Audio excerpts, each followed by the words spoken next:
Hi everybody, it's Judy from BeautyJudy. Welcome back to my channel. I thought today I would pop in with some fresh content.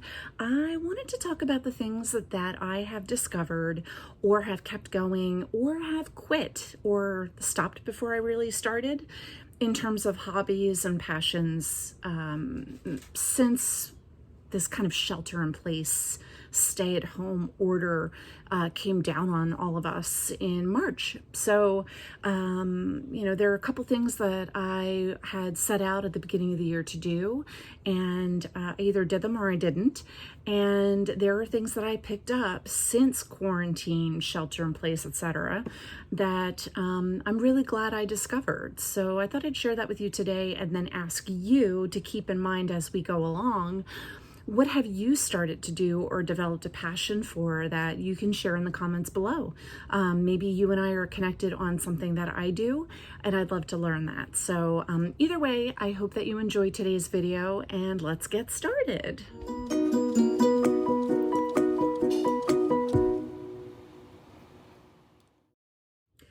Okay, so the first thing that I wanted to share was that I am a huge planner nerd. So in 2015, I discovered Erin Condren. I had a couple friends who were planning and using these stickers for their planners, and I had always used a paper planner, but nothing very fancy, nothing girly, just a whatever I got free at work or whatever I bought at Staples. And I ordered my first Erin Condren planner and stayed true to the brand until last year. Last year, I decided, I want to be more intentional with my goal setting and where I'm taking my year. So I did some research and decided to commit, for lack of a better term, to Commit 30. So Commit 30 is this planner brand that focuses on mapping out where you want to go during the year. So it has the typical pages where, oh my goodness, look at this week. I was crazy. Planning everything, writing everything down, pick up your script. Here's what I did for my nails. I keep track of every polish and thing that I use for my nails or my toes so that just, can keep track. How many times did I do my nails this year? I'm kind of curious about those things. My car payments due. It's payday. I'm off. I love that stuff. But what's different about this is that 30 Commit gives you space at the front of the month to fill out, to set intentions. So this month I commit to, what do I commit to? These are the days of the month, and you cross off the days that you are working towards your commitment. What's your reward? And then over here, your overall monthly goal, and then these circles are the action steps you're going to take throughout the month to achieve that goal. And then down here, it's got room for, what I did and did not to reach my goal and why. Overall, I would rate my effort towards it as, and what are the next steps. So as you can see, this was, March. March was admittedly crazy, but I started out the month not really into this, as I did most months. So I would say that from a hobby perspective, this is something that I really wanted to commit to, and I did not. At the beginning of the year, I did start out, I set the intention of taking the stairs at work more often, journaling consistently, and tackling budgeting.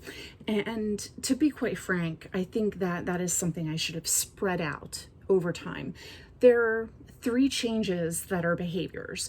Tackling budgeting means I'm going to set a budget and I'm going to hold myself and my husband and my family accountable to it. Taking the stairs at work is a definite mind shift. Although right now I don't have any stairs and I hardly ever move at all because I sit in my bedroom all day working. But that's another story.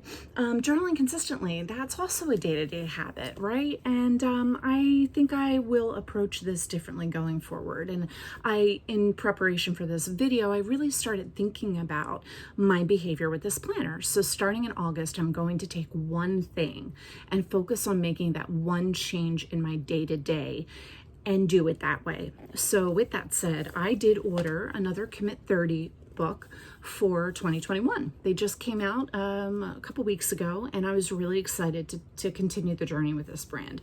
I considered briefly, would I buy another Erin Condren book? But quite frankly, I think that they have a lot to prove in being an inclusive workplace. I am not a fan of some of the recent things that have come out about that brand and that have been noticed about the owner and her family. So I'm sticking with Commit 30. It made the decision very easy. I also have other planners. I have one that I just recently purchased, to keep track. Oh, no, that's my to-do list. Sorry. I have one that I recently purchased from the Happy Planner. This is a July to July, and it is more about self-awareness and setting personal intentions. And I'm using it as my editorial calendar for this channel, and also to expand on the goals and such of my day-to-day planner. So it is a separate, like kind of a personal goals and objectives. Some of the other hobbies that I'm going to share with you, I put in that book. So I am planning full speed ahead. Next up, I would say that I've gone all into is nail dipping. So if you've never heard of nail dipping, it is an acrylic product. It comes in a jar, and you put basically like a glue down on your nail. You dip your nail in, you brush off the excess, and you do this a couple times, you file it down, and you have a perfect manicure. You might have to shape and buff, etc.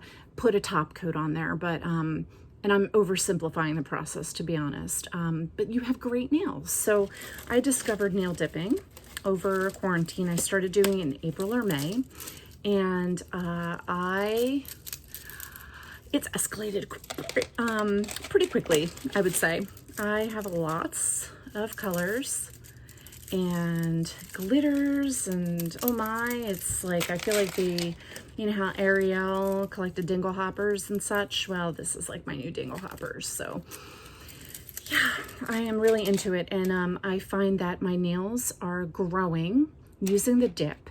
I had an incident where one was lifting and I did not remove it because I didn't think it could remove, and I got a little bit of water underneath of the nail when I was doing dishes or washing the kids, and unfortunately got like a very small green infection on my nail, and I let that grow out. It wasn't a problem. I had no issues, no health concerns related to it, but it has made me a little bit paranoid with lifting on the dip nails. So the last couple manicures I've done, I have kind of popped them off my nail, and that is not the way to remove them. If you go into dip nails, I would highly recommend that you remove them by getting a plastic baggie, putting a thin, about this wide and this maybe this long piece of a Scotch Brite,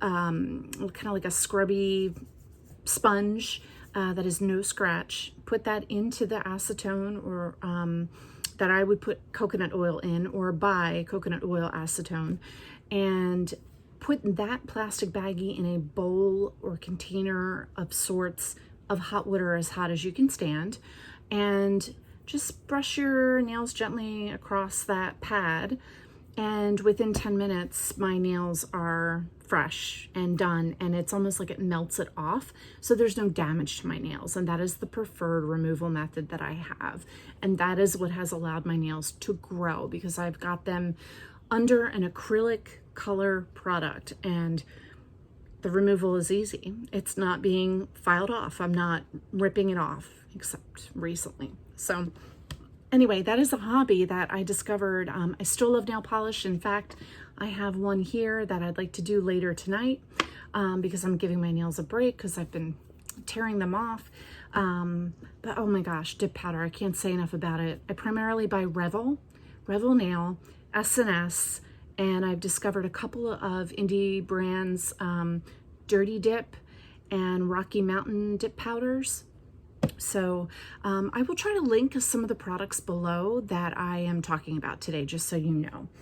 I would say third along the lines of hobby or things that I've become passionate about in quarantine would be sustainable fashion. So I discovered through being in groups on Facebook about Rothy's shoes and Teak's shoes that a lot of these women love these bags, and they're the one brand is Nena and Co. And I'm looking at these bags, and for the longest time I thought, they're kind of like floral old lady bags. I don't know if these are for me.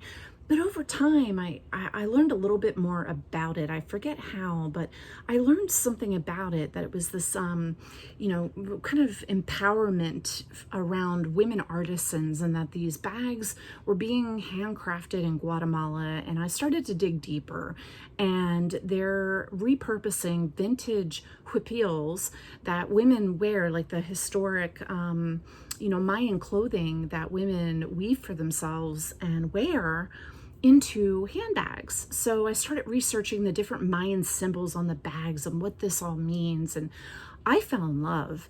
I fell in love with the idea that there are brands out there elevating other women in other countries who have this artistry that is kind of a dying artistry in today's modern society. They're helping keep it going. They're helping give these women and men who have these talents an outlet and a consumer audience. So I've fallen in love not just with the bags, but with the communities that I'm in as a result. So Nena, obviously my first love, but you know, from there I've discovered DC bags. I've discovered Moonwater and Company. I've discovered Hiptypico, I'm not sure how to quite pronounce it, and Marie's Artisan Shop, and Intrinsic Flair, and Sirens and Starlights, I think it is. And I know that I'm forgetting some that I don't want to forget, but I will show you one of these bags, which has a little bit of the best of both worlds. It has this beautiful fringe. It's a very boho. It's got this beautiful soft leather strap with the huipil here, and mountains are symbolic.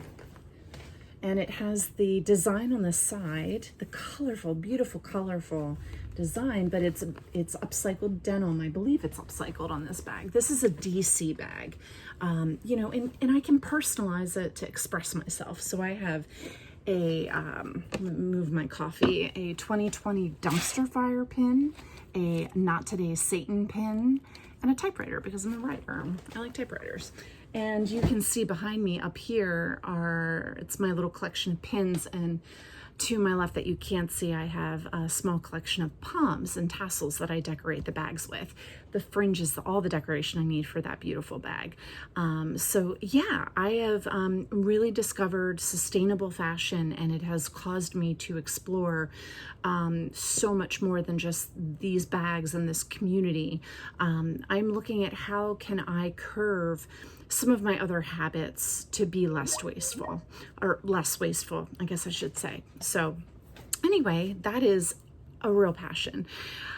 Finally, on the list of hobbies that I have developed, this is the most recent one. I used to crochet, and I loved it. I was, I guess, maybe a tween when my stepmother taught me how to make chains with crochet hook and yarn, and I started to crochet.